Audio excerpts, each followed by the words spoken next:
Assalamualaikum warahmatullahi wabarakatuh. Perkenalkan, kami dari kelompok Kerajaan Gua Talo, kelas 10 MIPA 1 akan menjelaskan tentang sejarah Kerajaan Gua Talo. Yang pertama ada letaknya yang akan dijelaskan oleh Filika. Kerajaan Gua Talo terletak di Makassar, Sulawesi Selatan. Ibu kotanya berada di Kota Sumiasa, Kabupaten Goa. Kerajaan ini merupakan kerajaan terbesar di Sulawesi Selatan yang sering disebut juga Kerajaan Makassar.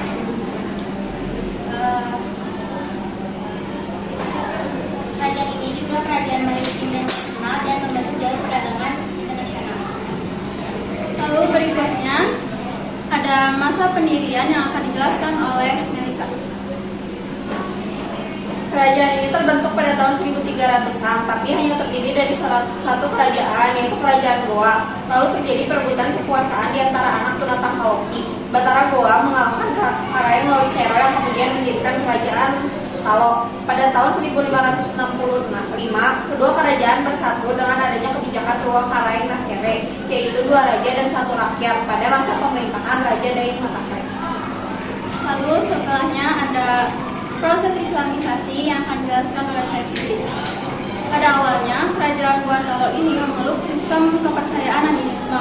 Lalu pada akhir abad ke-16, datanglah seorang Khatib Tunggal Abdul Makmur atau yang lebih sering dikenal dengan nama Datuk Ribandang. Datuk Ribandang adalah seorang ulama dari Minangkabau yang berhasil menyebarluaskan Islam di Sulawesi Selatan. Raja pertama di Sulawesi Selatan yang memeluk Islam adalah Raja Talo yang bernama Karaeng Makawaya. Lalu setelah memeluk Islam, Karaeng Makawaya mengubah namanya menjadi Sultan Alauddin. Lalu Sultan Alauddin mengajak Raja Goa ke-14 yaitu Daiman Raja untuk memeluk Islam. Setelah kedua raja ini memeluk Islam, Kerajaan Gua Talo menjadi pusat penyebaran Islam di Sulawesi Selatan. Dan gelar para raja yang ada di Gua Talo pun diganti menjadi gelar sultan. Lalu setelahnya ada masa kejayaan yang ada dijelaskan oleh Lintang. Kerajaan Gua Talo mengalami masa kejayaan pada masa pemerintahan Sultan Hasanuddin. Kerajaan ini mampu menguasai kerajaan-kerajaan di daerah Sulawesi Selatan seperti Luwu, Wajo, Sopeng, dan None.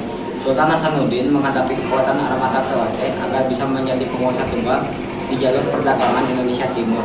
Karena keberanian menentang Belanda, Sultan Hasanuddin dijuluki ayam jantan dari timur. Lalu setelahnya ada masa kerukuhan yang akan dijelaskan oleh Zalpa.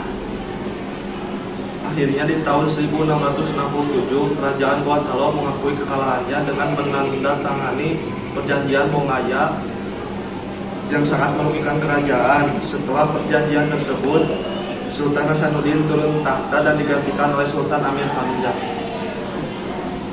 Lalu yang terakhir ada peninggalan yang akan dijelaskan oleh Siti Nuraini. Peninggalan Kerajaan Gua Talo yang pertama ada Benteng Rotterdam, yaitu sebuah markas pasukan Kerajaan Gua Talo.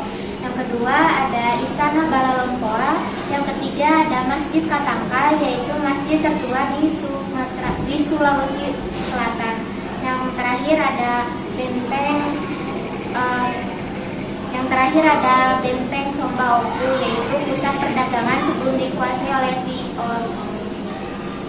Sekian yang dapat kami sampaikan. Mohon maaf bila ada salah kata. Wassalamualaikum warahmatullahi wabarakatuh.